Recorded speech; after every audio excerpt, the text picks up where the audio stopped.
talk today about how to inflation-proof your finances, and we're going to talk about some practical strategies to have your dollar that's not worth as much go further. And so let's first do the basics here. What is inflation? And inflation is the rate of increase in prices over a given period of time, typically measured in 1 year. So if you think about like the classic example is you go down to the grocery store and last year you could have bought all the groceries for $100 and now you go back a year later and it's up 2%. So now that $100 worth of groceries is $102. Or we had inflation at one point at 9%. And all of this is cumulative. So right now, if you wind the clock back about 3-4 years, you're spending 20% more at the grocery store than you were 4 years ago, okay? Even though your dollar hasn't gone up, you're just having to pay more for those groceries. That's the rate of increase. So what causes inflation? What causes inflation is too many dollars chasing too few goods. And I want to give you an example of this. I called into my favorite restaurant, I think this was about 2021. I was going to order some buffalo wings to go, really great wings for a dozen wings, and normally $8 or $9. And the person on the phone says, "We've had a price increase. Are you sure you want to do this?" And I'm like, "Well, how much are the wings now?" And it said $26. And these were wings that were going, 12 wings that were going for $8. What happened there was it was COVID related with the supply chain. And if you remember, all of a sudden, all of the chicken processing plants shut down, and all of a sudden there wasn't any chicken around. You also had a lot of government spending coming through COVID, sending out all of the checks, and all of a sudden people had money in their pocket and they're like, "Hey, I want chicken wings. I want this. I want that." So you had that classic example of too many dollars chasing too few goods. So what is inflation today? What is the current rate?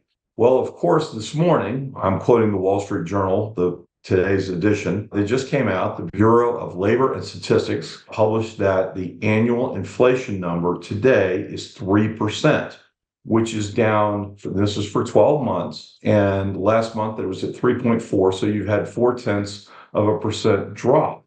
And obviously inflation is going in the right way. And for June, it was up 0.1%. Ryan is not the only one that can use charts, so we're going to go to this next slide. And if you look at that top chart, okay, what you want to see is you see that where it's 0.1, 0.2.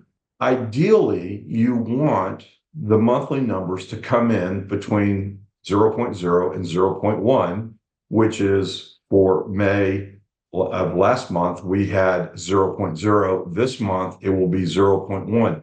Anything above that is an inflation rate that's greater than ideal. The Federal Reserve says that what they want to see is annual inflation at 2%.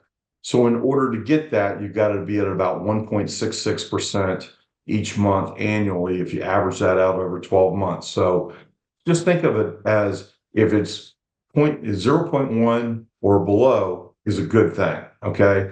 And obviously, we've had some fairly high numbers over the last year, but if you then look at the bottom chart, you can see where inflation is coming down. That top line, that red line, is all items less food and energy. And we're going to focus particularly on the energy part of it in just a second.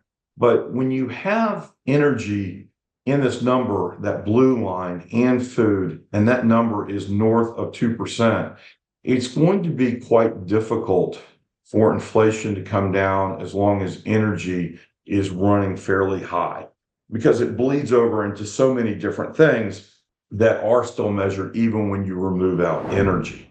So let's talk about what sectors, what goods and services have experienced the most and the least inflation. So if you'll look over to the far right-hand side, and if you come down, you're going to see food away from home on the far right is 4.0%.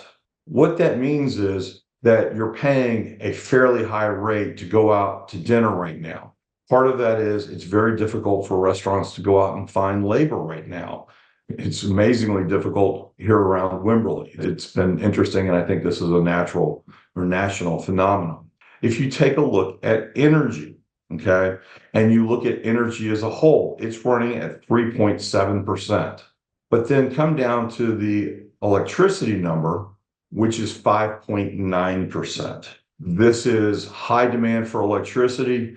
Everybody's running their ACs right now. We have an unusually hot summer, obviously, just a lot of things going on in those, and the cost of electricity, it is the second highest inflationary number. If you look all the way to the bottom, the second one from the top is transportation services. Think airlines. So if you're traveling anywhere, if you're trying to move goods, but particularly if you're trying to fly, I also think that this has to do somewhat with the ship that ran into the bridge in Baltimore. Baltimore is a huge port, and this is why I believe that the transportation services, they're getting more of a premium of the dollar because we still have some supply chain issues. Now, if you'll also notice on here, there is one large negative number on there, and that is used cars. The interesting part is used cars appreciated wildly. You've never been able to make money on used cars, and all of a sudden you could sell a used car 2 years ago for more than what you bought it for. That has changed mainly because I believe that there's been kind of a washout of the problems of new cars. Remember, they were delivering cars without all of the equipment or the switches and chips. The other part is the increase in used car loan rates. There's some, you can, on a new car, you can get a low rate, but the rates on used cars right now are fairly significant. And when that happens, you're going to have a depreciation in their prices. And that's why used cars are down 9.3%. So just real quickly, let's talk about some practical strategies to consider. Okay, what are we going to do to have our dollar go further? Well, let's go back to the food part of this. We want to talk about eating at home is far less expensive than going out. Take a look at the price of chicken wings and what you can go down and to the grocery store and purchase these for. Any type of meal is going to be significantly less expensive when you compare it to going out to eat. So grab a great cookbook, figure out some new things that you want to try at home, but your dollar is going to go a lot further at the grocery store than it is at your favorite restaurant.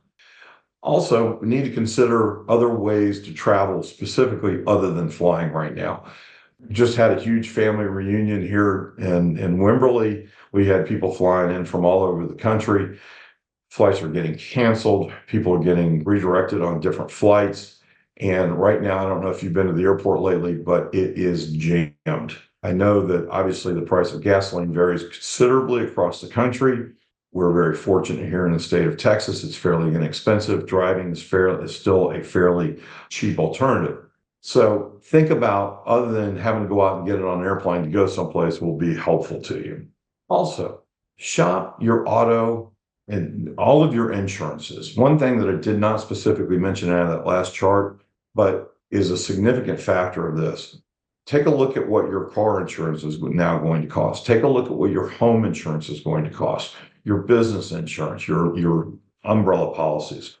Right now, insurance companies are having to adjust. The hurricane here did not help. I can tell you that all across the country right now, there are lots of claims for new roofs, auto damage, all kinds of things. And you're going to need to make sure that you continue to get good coverage, but you're going to have to shop for it. Also, you might want to take a pause on the remodeling. Almost any kind of home improvement is going to be very expensive in this coming year. Go down to Home Depot, you're going to find some significant price increases. And so if there's some remodeling or some projects, it's probably not the best time to do that right now. Then finally, make sure that you're not leaving excess money in a checking account or some account that pays little to no interest. Right now, there are money markets out there. Ryan was talking about this earlier. In fact, had the money market line on there. One of the best performing bond investments or fixed income investments was the money markets out there. They're stable. They pay a higher rate. Their yields will come down if there's a interest rate cut.